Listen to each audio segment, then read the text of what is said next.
Hi everyone!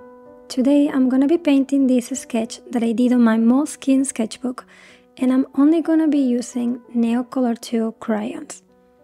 At the end I also add some white gouache for the highlights, but it's just barely there, you will see.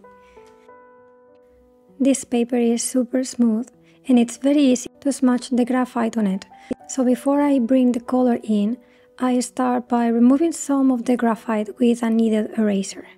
Otherwise it gets really muddy once the new colors go over the lines.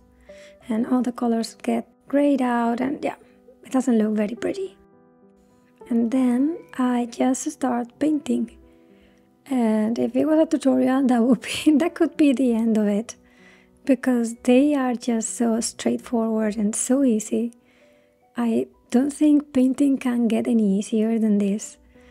I don't feel there is the need for any technique or to explain much, because you just grab them and paint.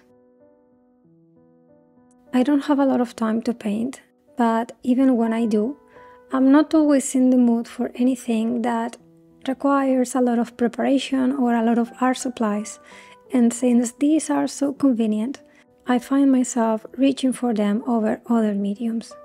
At least at the moment, you know how it goes.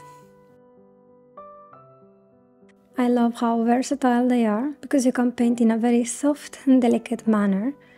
I would say that's kind of what I'm doing here, but you can also make very bold strokes. And that's what I normally see other artists do with Neocolor. But I like to do what I like to do. Summer break is almost here, and that also means a lot less time to paint, or even no time to paint at all. We will see. But I think that if we end up going to Spain for a few weeks or a month, this may be the only art supply that I take with me. Or I may throw in my little watercolor palette, not sure, just to have the option, even if I will probably not use it. I could use this as watercolors, but I don't like them that much that way. I really prefer them dry, and in my opinion, if you want to paint with watercolor, it looks way better when you use real watercolor. It's also easier to predict as well. Also, I think Neocolor can look a bit chalky because the lighter shades have white in them.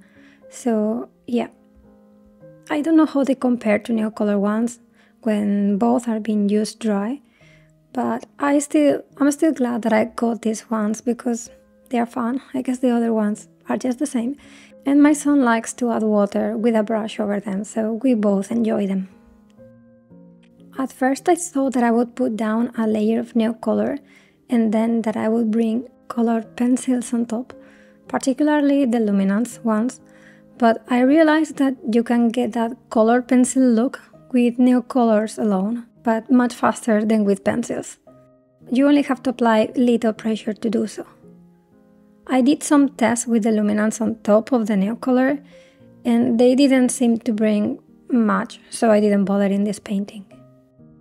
It's very possible that depending on the paper that you're using, the effect will be different, but to me, especially in this paper at least, this is a great medium on its own. What I don't love about colored pencils is that it takes quite a lot to get a good amount of color on the page, but with these crayons you don't have that issue. So I can get the colored pencil look without the struggle. You have to put a bit more pressure with colored pencils, depending on the color pencil type, but you have to put more pressure with them than with these crayons. By the way, I know I should have said this at the beginning of the video. I promise I bought them all with my own money and that this is not sponsored in any way. I really have no issue promoting in this way because I guess that's what I'm doing. Or reviewing art supplies that I love, because I love them, I use them, and I want to share them.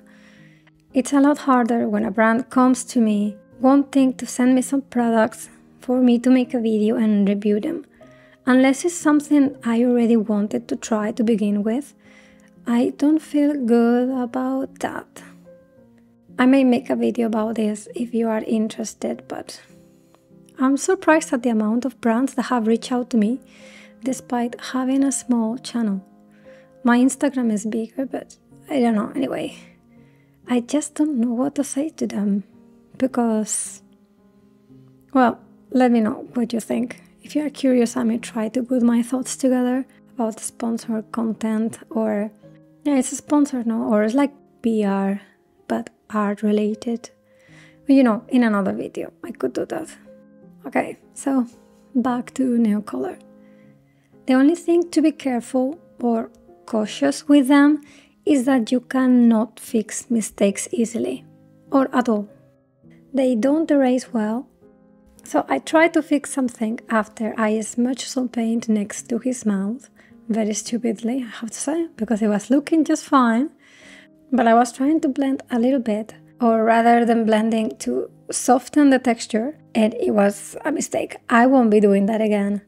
But when I tried erasing, that made things worse. I eventually tried to cover it and accept it and just learn from it. But I don't think I will be smudging anything with my finger again. I also tried to blend in a scrap piece of paper with a paper stamp, as I would do with, or as I could do with oil pastels, or even soft pastels, but it didn't work at all, so I have to embrace their texture. And depending on the paper, that may be more or less visible, but that's also fine. I think they look good. It's just I wanted to try. I don't know. If you ask me, they are great. They keep their point for long and they layer so beautifully. I enjoy layering different colors on top of each other, and using these super bright, super saturated colors is also really fun. I don't think I have anything bad to say about them, so yeah. They are not easy to fix, which should have been expected, but that's okay too. So that was it. I'm gonna let the rest of the process go in case you want to see it, and if you have any questions or suggestions, please leave them below and I will reply to you. Have a nice day. Bye bye.